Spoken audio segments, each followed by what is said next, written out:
Today at STARBASE Edwards,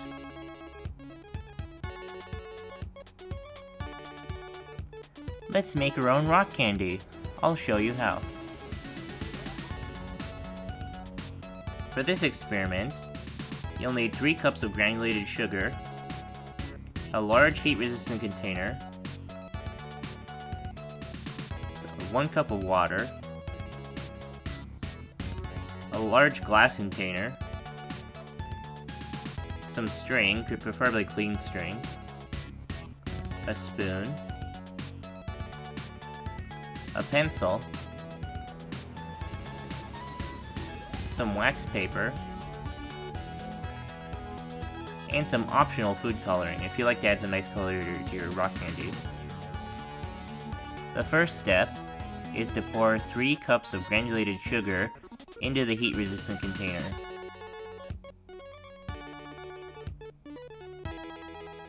And that should be enough.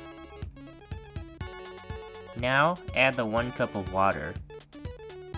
Observe the bubbles that form in the solution as you do this. Now stir it with a spoon. It should be kind of hard to stir at this point because there's way more sugar than water. You'll need an adult supervision for the rest. Have them put it in the microwave for 2 minutes on high. The solution needs this heat in order for the sugar to dissolve properly. Allow them to take it out of the microwave and place it on somewhere such as a stovetop that can withstand the heat. Now stir it. After this, they need to put it back in the microwave for another 2 minutes on a high. Stir it once more.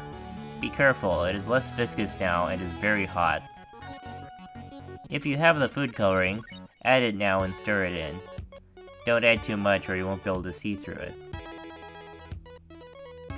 Now, pour the mixture into the glass container.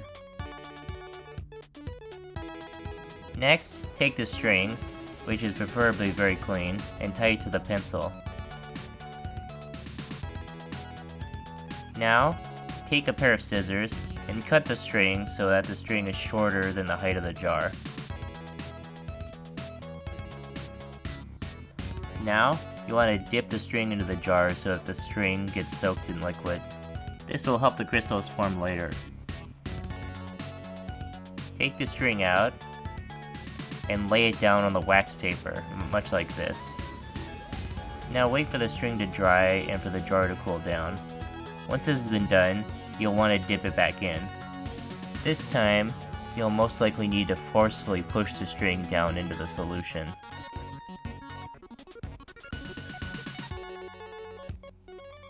And now add a paper napkin or paper towel over it. And now you'll need to wait about a week. The crystals are formed when the water, which was only able to dissolve the sugar fully because of the heat that we added earlier, cools down, so the sugar is no longer dissolved and is able to deposit itself onto the string and thus form crystals. Anyway, go ahead and have a taste.